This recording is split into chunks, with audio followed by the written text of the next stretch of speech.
Hello, everyone, and welcome to the Smart Investor Market Update. We are in May, and it's Monday, the 4th of May. And I hope everyone enjoyed their weekend and enjoyed the quote unquote fight of the century. A lot of folks said it was very boring, but what Mayweather did, I guess, was execute his plan. And although it was boring, he won by doing his plan. And it that lesson applies to the markets, because to make money consistently in the markets, we have to have a plan and execute that plan. Okay, what's happening in the S&P 500? As we can see, we see a chart of the S&P 500. This is a daily chart of the S&P 500. And for those who have been listening to these updates for a while, you know that we look at charts for clues as to where the large money players are spending their money. So, for example, what's happening in the markets now? Over the last couple of months, we have been in a consolidation. So no one is really selling and no one is really buying heavily. So what this means is that we have to see which way this market breaks. Is it going to break to the upside and give us new highs, or will the market break down and challenge these lows near the 2000 level? That's something we have to wait and see. If we see the market start to break down, close below 2040 and close below the 2000 level in the S&P 500, I would recommend that you take, especially longer term investors, take some profits off of your positions, because we don't want to be caught in a massive market decline. If you look at the media, and I receive a lot of emails to say that there's this massive decline coming soon, but there's just not any evidence of it yet. But if we start to break below some of these areas, I would suggest to take profits, because you don't want to be caught up in a 2008 style decline and keep holding on to stocks and not taking profits. Okay, so support in the market is at 2040, resistance is at 2120. The S&P 500, looking at the Dow Jones Industrial Average, similar situation, consolidation. For those of you who are not familiar with technical analysis, this is what we call a consolidation pattern. And consolidations normally result in large breaks. So when if a market consolidates, if it breaks to the upside, we will get, or should get, a couple of 100 points in the Dow. And if it breaks to the downside, we will challenge these lows and could easily drop into the $16,600 level on the Dow. So that's why it's important to keep abreast as to what's happening in the markets.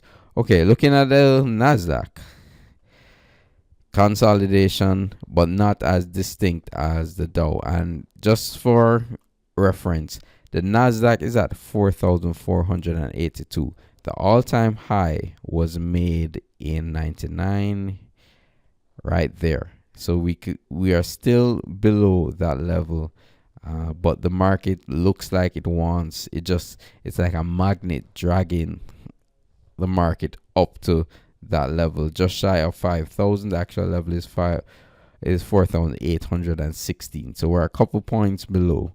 But the Nasdaq is still in an uptrend, and as you can see, since 2009 we are in a beautiful uptrend, bottoming out near the $1,000 level, and we're at the 4,482 level in the Nasdaq.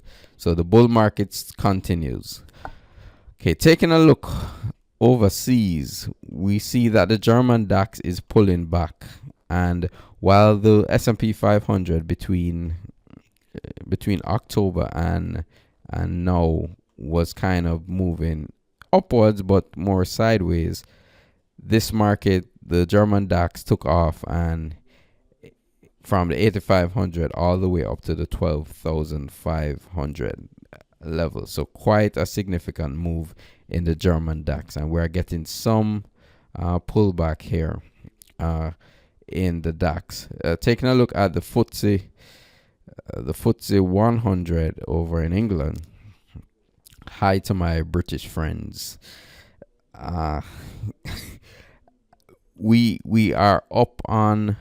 Let me take a look at the monthly chart of the British pound, and we see that the market is trying to close above these all-time highs. This is a high that was made in 99, 2000. This is a high that was made in 2007, 2008, below the level 99, and we are up again, challenging these highs that was made in 1999, but the market just cannot seem to close above it yet. And if the market continues to try to close above it and cannot, you could see a pretty strong sell-off in the FTSE. So that's something to look out for with the FTSE, to our UK friends. Okay, taking a look at the dollar. The dollar has been strong over the last couple of months. The market has pulled back a little, but we're seeing buying come into the market here. And the dollar index closed the day slightly up and closed at 95.42 on the cash index. So the dollar is still pretty strong, and if we get a close below the 94 level, we could see further selling in the dollar. Now let's take a look at the gold market, and let's look at cash gold. And gold really has stopped that precipitous decline that it was making, and the market is very sideways at this moment and non-directional. The first clue now, everyone, and I'm receiving a lot of questions about whether gold has bottomed or not. But the first clue to see if this market has bottomed is to see if the market can close above this 1240 area. If it closes above this area, that would be fairly bullish. If it closes above 1300, that would be very bullish for this gold market, and this would be confirmed as a double bottom, and we could see the beginning of another rally in gold. Remember, I'm not saying go out and buy gold right now. Keep an eye on the market and let the market tell you what to do. Remember, when we are investing, you don't need to get the very bottom of a move. For example, let's take a look at historical chart of gold. This is the gold rally that happened between 2000 and 2011. This is the rally. Now, folks think they need to get into the very bottom of the move at 2000. But what happened if you got in 2004, near the 400 level? You will still enjoy a pretty significant rally as this market went up over 400% in those years. So you don't need to get the exact bottom. So fast forward to today, we don't need to get the exact bottom of the gold market if this is a bottom. Let the market prove itself and then we invest. Too often online, folks, we get emails to say gold is definitely at the bottom, but I've been getting emails from ever since 1600 level that gold is at the bottom. Every week someone says gold is at the bottom, but the market was not proving that because the market was heading down. So to ensure that we're at the bottom, the first thing the market has to do is stop going down. It has done that.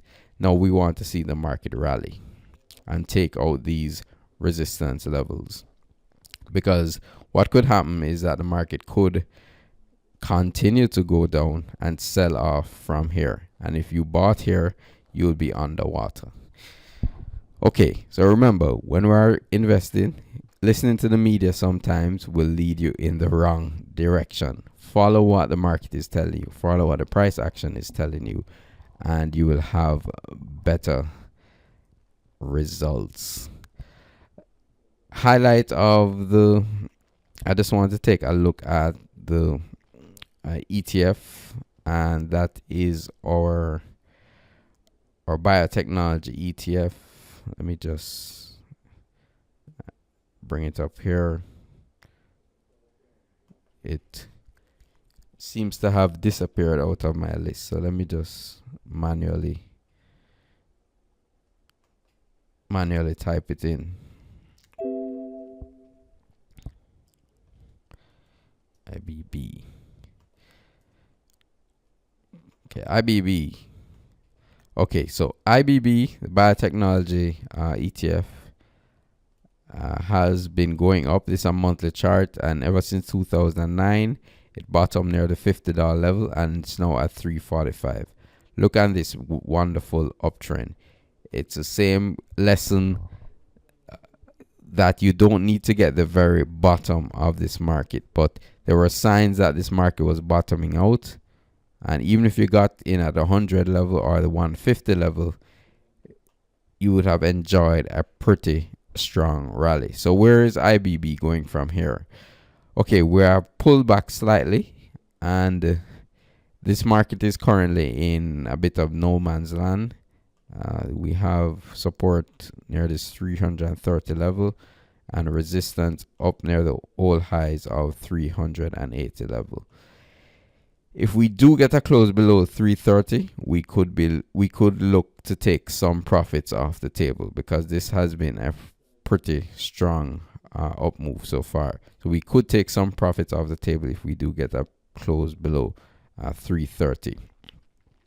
Okay, thank you very much for listening to this market update. And remember, we have these market updates daily. And if you are confused about what's happening in the markets, tune into the updates and you won't be confused anymore, because we don't want a surprise to happen like what happened in 2008 or 99, 2000. And if you follow these updates, what we will do is always highlight markets that are trending, markets that are actually making money, and not giving you a lot of fluff. Okay, so this is Beyond again. Thank you for listening, and we'll see you tomorrow.